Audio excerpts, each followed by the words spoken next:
Hoy hablaremos de los caminos secretos que fluyen en nuestro cuerpo y del que poco les prestamos atención. Se trata de nuestro sistema venoso, ese tesoro que debemos cuidar muchísimo, no solo porque se trate de nuestros vasos sanguíneos, sino porque son ese canal en donde se conecta y fluye nuestra vida, que es la sangre.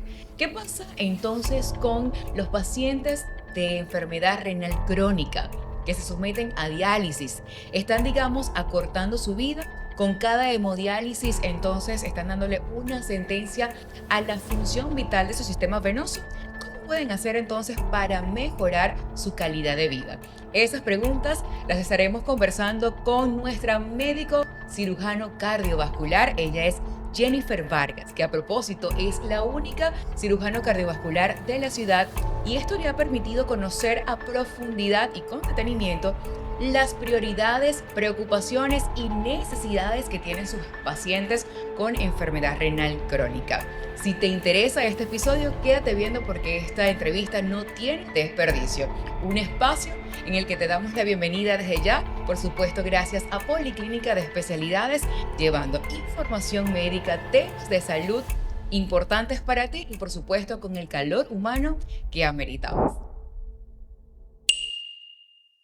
Y ahora sí, le queremos dar la bienvenida a la doctora Jennifer Vargas. Ella es cirujano general y cirujano cardiovascular. ¿Cómo está, doctora? Bienvenida. Muchísimas gracias por la invitación, Zuli. Mira, agradecidos nosotros de tenerla acá, sobre todo para tocar temas tan interesantes y silenciosos a la vez, o pocos realmente hablados dentro de la cotidianidad. Porque cuando hablamos de un paciente con diálisis o de falla renal crónica, nos enfocamos en el riñón como tal, ¿no? En ese órgano, pero hay un sistema bastante importante y delicado y que, digamos, tiene un primer impacto, que es nuestro sistema venoso. Así que, bueno, importante hablar de este tema y sobre todo para los pacientes que, bueno, lastimosamente sufren de esta enfermedad, tener todos esos datos para que puedan mejorar un poco más o sobrellevar esta enfermedad de la mejor manera. La primera pregunta sería, ¿cómo afecta, digamos, los pacientes de diálisis o la falla renal crónica a la salud cardiovascular? Sí, mira, primero necesitamos saber que todo paciente en falla renal ya genera ciertos cambios en la contextura o en la constitución de la pared venosa. Eso hace que esa pared venosa, en líneas generales, o sea, llámese miembros superiores, llámese venas cercanas al corazón, venas de los miembros inferiores, genere un daño endotelial. Y ese daño a través de la pared se da a través de la falla renal. Se daña el puente de colágeno y ellas comienzan a estirarse, se hacen más débiles y eso las hace más propensas a ruptura o a dilataciones en miembros inferiores. Son venas que hacen mayor permeabilidad y aumentan el riesgo de que el paciente se edematice o se hinche tanto en miembros inferiores como en miembros superiores. A esto le tenemos que sumar el traumatismo que se genera en la vena cuando colocamos o un acceso vascular temporal o definitivo para poderle brindar a ese paciente una terapia de reemplazo renal que sustituya lo que en condiciones normales hace el riñón. Entonces, ya esa pared está dañada, ya nosotros dentro de las estrategias para reemplazo renal generamos un traumatismo, bien sea con un catéter o con una fístula, pero ya ese traumatismo hace que la vena se debilite y que por supuesto nos genere mayores complicaciones más adelante. ¿Existe diferencia bueno, quizás hablando de este tema de cómo afecta la salud cardiovascular, las diálisis? Los pacientes a lo mejor dicen, "Ah, pero yo me practico diálisis, ¿puedo sufrir esos mismos consecuencias en mis venas o es únicamente los pacientes que se realizan hemodiálisis? ¿Hay una diferencia entre la hemodiálisis y la diálisis peritoneal? Sí. ¿Qué sucede? Como te digo, todos los pacientes renales generan ya un daño en las venas, sean en miembros inferiores o en miembros superiores. Cuando el paciente entra a diálisis ya con un daño per se en la constitución de la pared de la vena, le vamos a sumar que el de hemodiálisis tiene un traumatismo en la vena. El de diálisis peritoneal no, porque el de diálisis peritoneal el catéter se coloca a través del abdomen en el peritoneo y el intercambio o la diálisis como tal, la eliminación de toxinas se hace a través del peritoneo y no a través de la sangre. En el paciente de hemodiálisis se hace a través de la sangre y para nosotros poder acceder a esa sangre que nosotros necesitamos desintoxicar, necesitamos hacer un acceso vascular. ¿Qué cambios entonces específicos suceden en las venas de los pacientes que se realizan hemodiálisis de forma regular? Esos pacientes son más propensos a rupturas vasculares, a sus rupturas venosas, aneurismas, que son dilataciones secundarios a las mismas múltiples punciones. En los pacientes con catéteres genera más que dilatación, genera cicatrización y eso genera contracción de la pared de la vena, que se va a notar en tiempo posterior como una estenosis, o sea, como una debilitación del canal. Y eso va a aumentar el flujo retrógrado hacia el brazo y va a comenzar a edematizarse. Esto pasa en los pacientes cuando se colocan múltiples catéteres sin colocarse un acceso vascular definitivo. Mientras más catéteres tengan, más cicatrices va a tener la vena y menos oportunidad de fístula va a tener ese paciente. ¿Existe entonces alguna diferencia o digamos mejoría entre los diferentes accesos vasculares? Es decir, ¿qué es mejor, una fístula o un catéter? Definitivamente una fístula, tanto en duración como en riesgo de infección, como en abordaje. Claro, cada una tiene sus indicaciones. Si el paciente es un paciente preparado, si es un paciente que viene con una falla renal desde hace tiempo y nosotros como médicos, en este caso el nefrólogo, sabe que ese paciente, a pesar de la falla renal, va a caer en algún momento en hemodiálisis, ese paciente debe prepararse. De hecho, a nivel mundial hay una premisa y es la premisa de fístula first. O sea, primero debemos hacer la fístula en un inicio programado, en un paciente que nosotros sabemos que va a caer en hemodiálisis. A ese paciente se prepara, se le hace una fístula de cualquier tipo, bien sea autóloga o heteróloga, pero el paciente cuando caiga en falla renal ya tiene un acceso y le evitamos el catéter, que es el que nos hace las estenosis. En el paciente agudo, el paciente que no sabe que tiene falla renal, el paciente que, por ejemplo, las mujeres en preeclampsia o en eclampsia que hacen una falla renal secundaria a una crisis hipertensiva, ese paciente no tiene un antecedente, ese paciente no sabemos que iba a caer en hemodiálisis. Un paciente agudo totalmente, ese paciente debe ir para un acceso vascular temporal, que es el catéter. Y ese catéter dura entre 3 y 6 meses, dependiendo del tipo de catéter, pero los riesgos infecciosos son más del 100% a menos de 3 meses. Entonces, un paciente se beneficia en líneas generales de una fístula que de un catéter, pero cada una de las dos tiene sus indicaciones, en un paciente agudo o un paciente crónico de largo plazo. ¿Cuáles serían esas complicaciones si digamos, el periodo de duración efectivo de un catéter es de 3 a 6 meses? ¿Qué pasa entonces con los pacientes que están viendo problemas de infección mucho antes?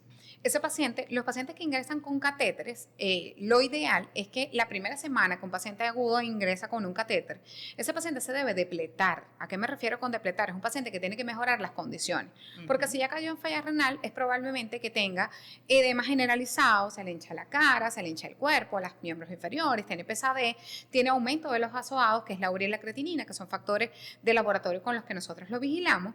Y ese paciente se debe estabilizar, pero esa estabilización de esa hemodiálisis a través del catéter debe hacerse durante los primeros 15 días y asegurarle al paciente que en 15 días él debe ponerse una fístula.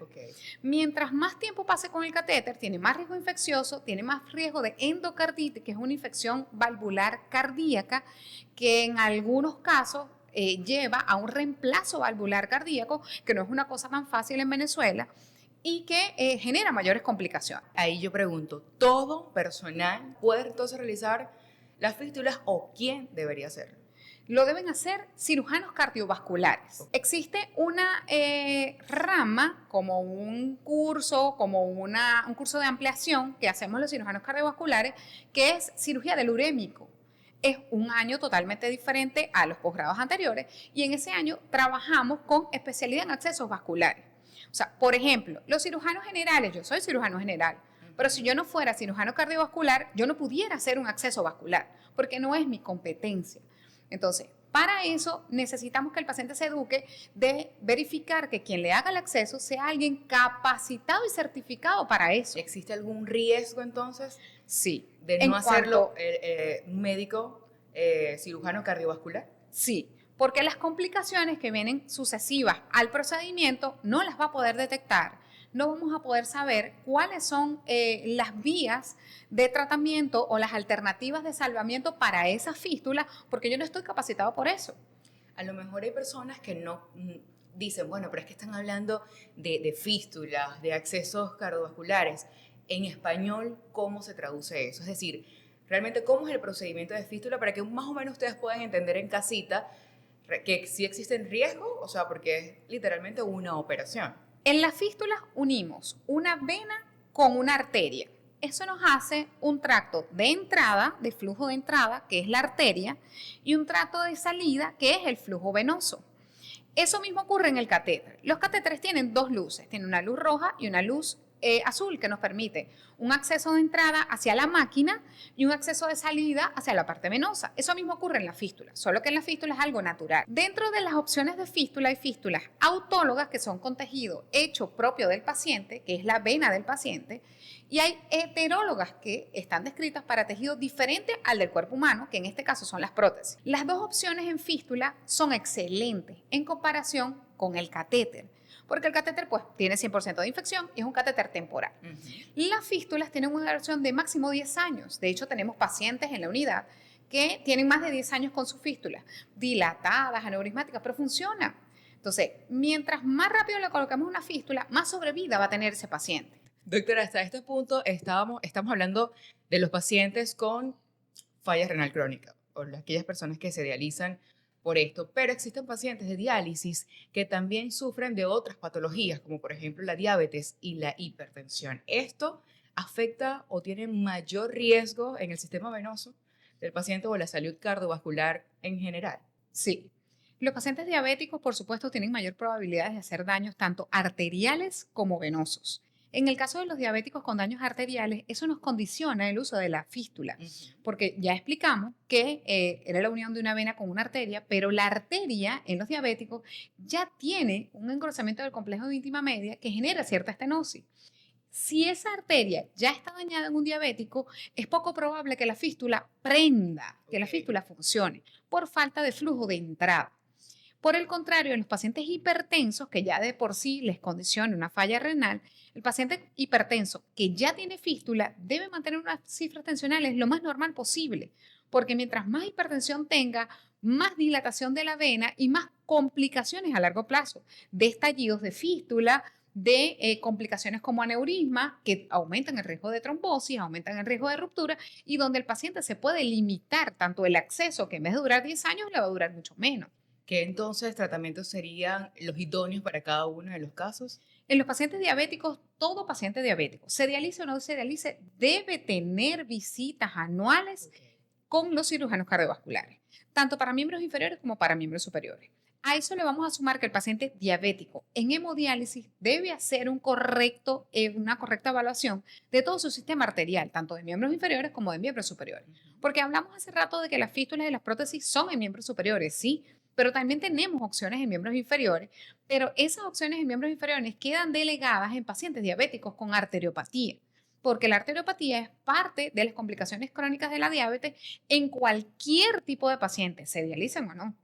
La hipertensión es necesario que durante nosotros la colocación de la fístula sea en conjunto con el cardiólogo, porque hay pacientes renales que sufren de hipertensión y esa hipertensión puede ser de origen cardíaco como tal, de la pared del vaso, o de origen renal, de la arteria renal. Entonces, en función de nosotros diagnosticar el tipo de hipertensión que tiene y corregir las cifras tensionales, nosotros le vamos a dar la sobrevida necesaria a esa fístula para que el paciente pueda llevar una vida mejor. Cuando hablamos de los pacientes renales, generalmente nos imaginamos ya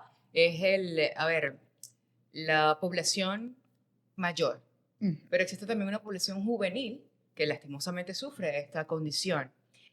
Aquí mi pregunta, ¿es importante la ubicación en donde se vayan a realizar los accesos cardiovasculares, si es para una persona joven o para una persona de mayor edad? Sí. Fíjate, en los pacientes jóvenes, que tenemos muchísimo, no es una ventaja, pero es algo que nos está sucediendo, mientras más jóvenes son, más se instala el proceso de fístula, o sea, debe ser más rápido, porque el número de catéteres en jóvenes genera estenosis a largo plazo. Si nosotros le colocamos a esos pacientes jóvenes catéteres en miembros inferiores, le condenamos la vena donde va a recibir su riñón.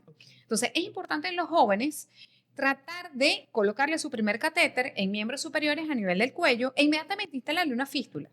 Porque si nosotros no hacemos la instalación de la fístula lo más rápido posible en jóvenes, esos pacientes van a tener alternancia de los catéteres y va a llegar un punto en que los accesos superiores van a fracasar y vamos a tener que tirar de la mano de los miembros inferiores. Y eso nos condena la posibilidad de recibir un riñón y de que ese paciente joven que ya tiene una falla renal tenga una sobrevida mayor. Qué importante. el uso de nuestro conocimiento ante estas patologías. ¿Cuáles serían sus recomendaciones finales, tanto para los pacientes como para sus colegas? Fíjate, siempre tenemos que instalar en el paciente educación. Educación para su casa, educación para los familiares, educación para detectar complicaciones. Necesitamos saber que ese paciente que se está colocando un catéter hoy, que eso sucede todos los días, ese paciente nuevo que está entrando a la unidad, que está colocando un catéter, señor, necesitamos ponerle una fístula por su bienestar, por la duración de su vida. Esa fístula tiene que ser lo más rápido posible, pero el paciente tiene que alertarme porque yo no puedo tener una alarma en toda la ciudad Así y es. andar persiguiendo a los pacientes. Pero si él se educa y si tú le dices, mira, señor, este catéter es por ahorita, tiene que ponerse una fístula, él va a acudir a la consulta y ahí vamos a detectar cuáles son las debilidades. Ujú. Y se entrena al familiar para detectar los problemas durante todo este camino que estamos empezando. Así es. Y para sus colegas médicos, ¿cuáles serían esas recomendaciones o las personas que habitualmente manejan a los pacientes con falla renal? Explicarles la importancia de la fístula y del acceso vascular definitivo y explicarles que el catéter no es para siempre. El catéter es un método o sea, es un medio para que nosotros podamos depletar a ese paciente pero ofrecerle una sobrevida en fístula, bien sea heterólogas o autólogas. Y el paciente complicado con ya fístula, que tiene dilatación, que tiene trombosis, que mira, hoy falló, ese paciente hay que educarlo a que acuda porque todas las complicaciones de la fístula tienen solución. O sea, ¿se pueden rescatar las fístulas? Sí, pero si el paciente acude en las horas oro, si el paciente dice, mira doctora, hace un mes a mí se me tapó la fístula y no volví más nunca, yo a ese paciente no lo puedo rescatar. Pero si en las primeras semanas, paciente, mire doctora, no pude hacerme la diálisis porque se me trombosó el catéter, ¿me puede ayudar? Claro que sí, ese paciente tiene sobrevida, esa fístula aún se puede salvar. El sistema venoso es de esos sistemas que tenemos en el cuerpo que parecen como invisibles, porque pocas veces estamos, digamos, preguntándonos, ay, ¿cómo estarán mis venas? Así que entonces, doctora, ¿qué mensaje le da a la población en general sobre la importancia de cuidar nuestro sistema venoso? Fíjate, en pacientes normales, fuera de la diálisis, todos debemos tener una rutina en cuanto a permanecer largos periodos de pie o sentado. Nosotros no podemos pasar más de 30 a 45 minutos, menos las mujeres que tenemos ya por sí una predisposición a insuficiencia venosa, pasar tanto tiempo de pie, y me refiero a las mujeres que son secretarias, que pasan tiempo sentadas, a las amas de casa, que van todo el día en el trajín del día, caminando de aquí para allá, tienen que tratar de guardar reposos. Eso va haciendo poco a poco que descargue el sistema venoso. En los pacientes en diálisis, mientras más ejercicios hagan, no llamo ejercicio de repente inscribirse en el gimnasio y levantar tanto o cuántos kilos de peso, pero por lo menos caminatas diarias, eso nos ayuda muchísimo. Pacientes que ya tengan arañas vasculares, pacientes que ya sientan pesadez, que sientan calambre, ya es un signo de alarma. Ya eso te está hablando, tu cuerpo te está hablando sobre que hay una insuficiencia venosa, independientemente de que se dialice o no. Es un paciente que debe vigilar o chequear su sistema venoso y tratar de evitar las complicaciones a largo plazo. Pacientes, por ejemplo, pacientes en quimioterapia, pacientes con cáncer, pacientes, mujeres con anticonceptivos o con algún tipo de terapia hormonal, pues tienen mayor predisposición para insuficiencia venosa. Y esto a la larga los va a llevar a mayor predisposición para trombosis o flebitis o alguna complicación. Entonces, esos pacientes deben chequearse. Si tú sientes al final del día de tu trabajo pesadez en los miembros inferiores, ojo, tu cuerpo te está hablando y es el momento para que tú te des 5 minutos para ti y digas, mira, ¿qué es lo que me está sucediendo? Y en función de eso canalizar, pues, quién es el que te va a atender. En el caso de los pacientes renales, cuando ya tienen pesadez, cuando ya están en una fase avanzada de enfermedad renal, se dialicen en hemodiálisis o en diálisis peritoneal. Ellos comienzan con edema de miembros inferiores. Y ese edema de miembros inferiores es secundario a lo que ya habíamos dicho anteriormente, al daño per se de la constitución de la pared de la vena, que no tiene nada que ver en los pacientes de diálisis peritoneal con algún acceso vascular, sino por la enfermedad renal per se, que está asociada a diabetes o a hipertensión o en algunas ocasiones inclusive a cáncer o a terapias de reemplazo hormonal que aumentan ese riesgo de insuficiencia. Muchísimas gracias, doctora, por haber aceptado la invitación de, bueno, brindarles información a detalle y a lujo a cada una de las personas que ven este podcast que, como siempre lo digo, con mucho cariño, responsabilidad y compromiso, realizamos de parte de Policlínica de Especialidades. Muchísimas gracias, doctora. De nada, mi amor.